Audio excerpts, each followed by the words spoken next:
I was working at a tourist information centre in Edinburgh. A family from Surrey walked in, and the dad asked me, very seriously, what time does Scotland close? I thought he was joking, but he wasn't. He explained that they'd driven all the way up here for the day and needed to know when the border shut so they could get back into England before nightfall.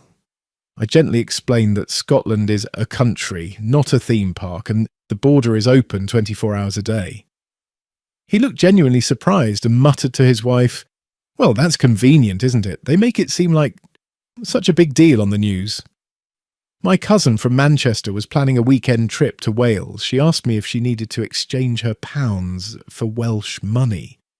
I told her Wales uses the same currency. She insisted I was wrong, saying, but they speak a different language, so they must have different money. That's how it works. I showed her a Welsh printed pound note, and she stared at it like I'd just performed a magic trick. She then asked if Welsh money is worth the same as English money, or is there an exchange rate? I had to walk away. I was giving a history tour at Stonehenge. A bloke from Essex, mid-40s, raised his hand and asked, with complete confidence, "So, is this where they filmed that bit from Harry Potter?" I explained that Stonehenge is a 5,000-year-old prehistoric monument and has nothing to do with Harry Potter. He looked disappointed and said, "Oh, right, so it's just old rocks then, nothing special." His wife chimed in. I thought it would be bigger, to be honest. It's not worth the ticket price.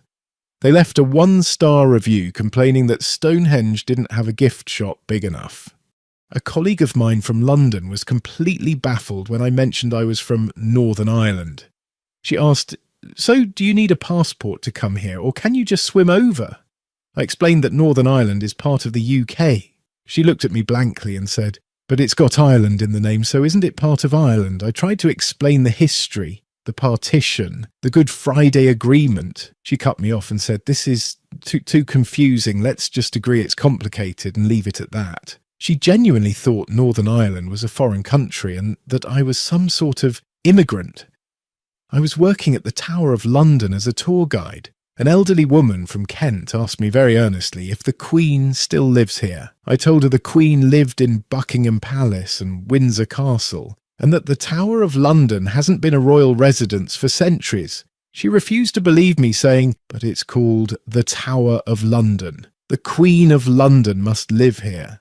I explained there's no such title as Queen of London. She got quite cross and accused me of lying to her because I didn't want tourists bothering the Queen. Her husband backed her up, saying, "We've paid good money for this tour. The least you can do is tell us the truth." My mate from Birmingham was convinced that the Battle of Hastings was fought in the 1800s during the Napoleonic Wars. I corrected him, saying it was in 1066. He laughed at me and said, "Don't be daft, that's too long ago. They didn't even have proper countries back then." I pulled up a history website to show him. He scrolled through it, shook his head and said, "This is probably just made up. They didn't have cameras back then, so how would anyone know?" He genuinely believed that any history before photography was essentially guesswork. He also thought William the Conqueror was French, so he didn't count as a real British king. I was at a pub quiz in Leeds. The question was, name the 4 countries of the United Kingdom. A table of local lads in their 20s confidently wrote down England, Scotland, Ireland and London. When the answers were read out and they realised Wales existed and London was a city, not a country, one of them said, "Well, no one ever talks about Wales, so how are we supposed to know?" Another lad insisted that Northern Ireland didn't count because it's not on the same island. They spent 10 minutes arguing with the quizmaster, absolutely convinced they'd been robbed. The best part, they were wearing England football shirts. I was chatting with a woman from Devon at a work conference. She mentioned she'd never been north of Birmingham. I asked if she'd ever wanted to visit Scotland or the Lake District. She said, "Oh no, I don't have a passport, so I can't go up there." I explained that you don't need a passport to travel within the UK. She looked at me suspiciously and said, "But they have different accents, and I've heard they use different money in Scotland. Are you sure it's not a different country?"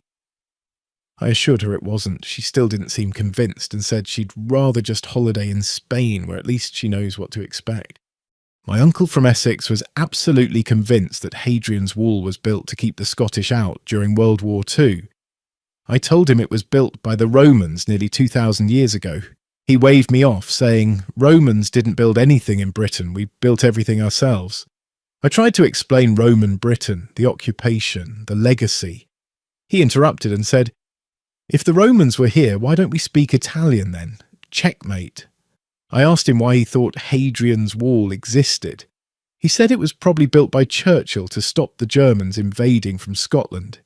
He was 63 years old. I was working at a bookshop in Oxford. A customer from Gloucestershire asked where the fiction section was. I pointed her to it. She came back 5 minutes later holding a book about the Tudor period and said, "Excuse me, this is in the history section, but it's about kings and queens. So isn't it fiction?" I explained that the Tudors were real. She looked at me like I was mad and said, "Come off it, Henry VIII, with 6 wives. That's clearly made up for the telly." I asked her if she'd heard of Anne Boleyn. She said, "Oh yeah, the one from the TV show, but that's not real history, is it?" I gave up and just sold her the book. A bloke at my gym in Newcastle told me he was planning to climb Ben Nevis next summer. I asked if he'd done much hill walking. He said, "Nah, but it can't be that hard, it's only a hill, isn't it?" I told him Ben Nevis is the highest mountain in Britain. He laughed and said, "Britain doesn't have mountains, we're too flat, that's why everyone goes to Switzerland." I pulled up a photo of Ben Nevis on my phone. He squinted at it and said, "That's probably just a big hill with clever camera angles." Mountains have snow on top all year round. I told him Ben Nevis does have snow. He said, "Well, it's not a real mountain then, is it? Real mountains are abroad." I was in a taxi in Bristol. The driver, a local man, asked where I was from. I said Belfast. He nodded and said, "Ah, Southern Ireland. Lovely place." I corrected him, Northern Ireland, part of the UK. He insisted, "No, Belfast is in the south of Ireland. I've seen it on a map." I explained the geography and the political situation. He cut me off, saying, "Look, mate, I've been driving a cab for 20 years. I know my geography.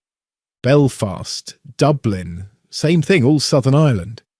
He then asked if I had to use euros over there. I just paid my fare and got out. Right, if you've made it this far and you're sat there thinking, "Bloody hell, that can't be real," I've got news for you. It absolutely is. If you've got your own stories about Brits who don't know Britain, drop them in the comments. I'd love to hear them. And if you've enjoyed this little dose of British ignorance, do us a favour. Smash that like button and subscribe. There's plenty more where this came from. Cheers.